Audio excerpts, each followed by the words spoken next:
yang harus untuk tetap dan memperkuat fungsi-fungsi atau kewenangan dari Bawaslu itu.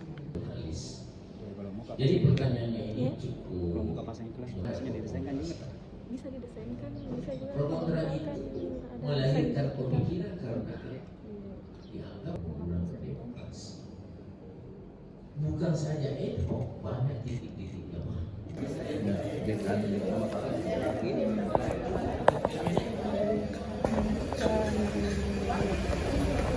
Ada dua yang tersebelah.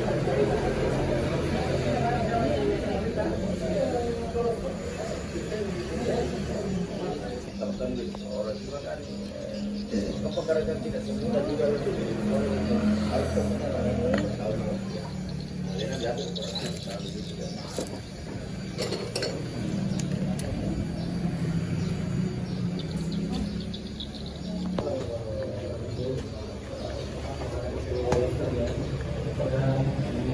kesempatan dan momentum yang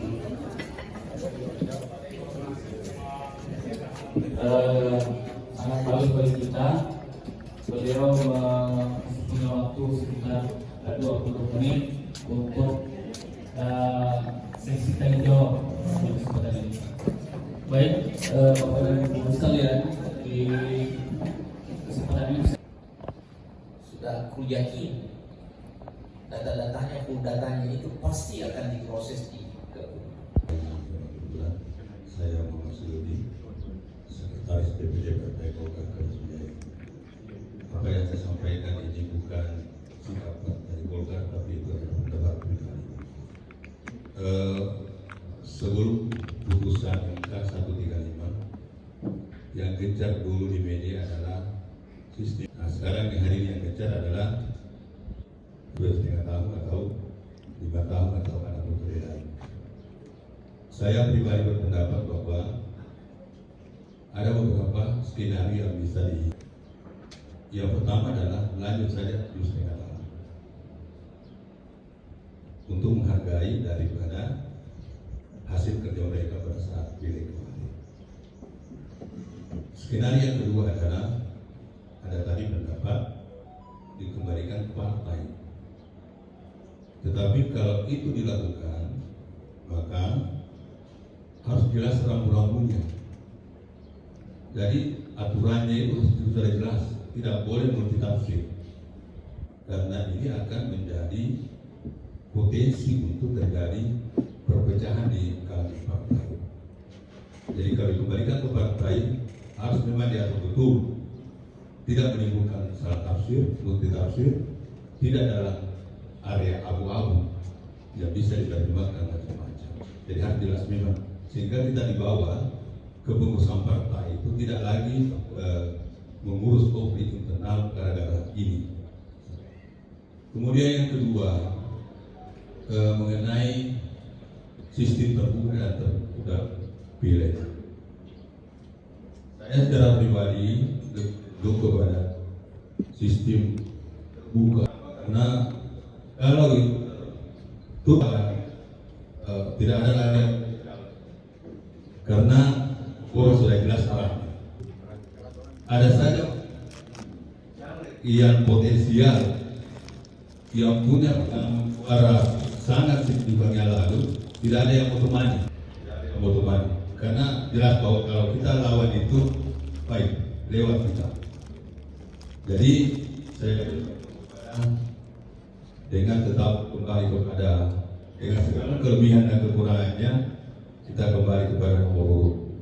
Walaupun mungkin kalau dengan posisi saya hari ini bisa saja kemungkinan nomor 1. Tapi sekali lagi bahwa kalau itu terjadi, maka tidak ada yang mau berat juga mau jadi karena jelas suaranya. Hanya saja memang perlu pemikiran adalah mungkin ke depan itu harus ada penyederhanaan partai sehingga tidak ramai dalam teman-teman partai. Jadi memang perlu ada atas itu yang ketat sehingga kalau kita mau kembali ke nomor urut misalnya partai zaman Orde Baru itu hanya 3 partai politik peserta pemilu. Kalau hanya 5 partai sebagai pemimpinnya misalnya, maka kalau itu nomor urut antara nomor 1 sampai nomor 3 itu masih ada rapat. Untuk skenario misalnya di dapil 1 sejuta itu dengan 9 kursi, maka kalau itu hanya 5 partai, maka masih ada harapan sampai nomor 3 untuk duduk. Tetapi kalau multi partai hari ini, kemudian kita melakukan urut, maka dengan kondisi ini masing-masing hanya nomor urut 1 yang punya potensi. Jadi Pak, Nasdem dengan Partai Golkar itu dapat dapil 1. Selebihnya itu masing-masing itu hanya satu. Demikianlah perbedaan sekali yang saya ingin garisbawahi bahwa apa yang dan itu adalah merupakan pandangan dan pendapat. Terima kasih. Assalamualaikum. Balik dulu istirahat sebentar baru lanjut seksi kedua.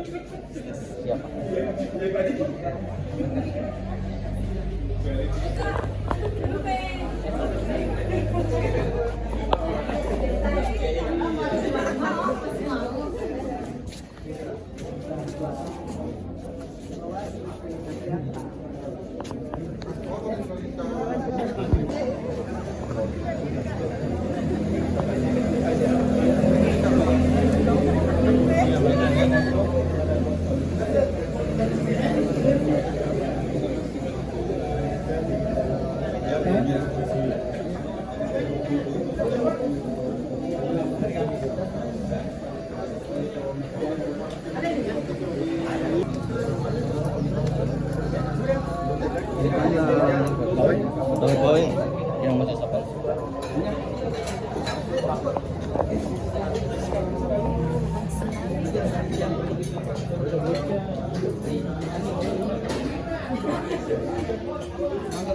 Mau makan siang.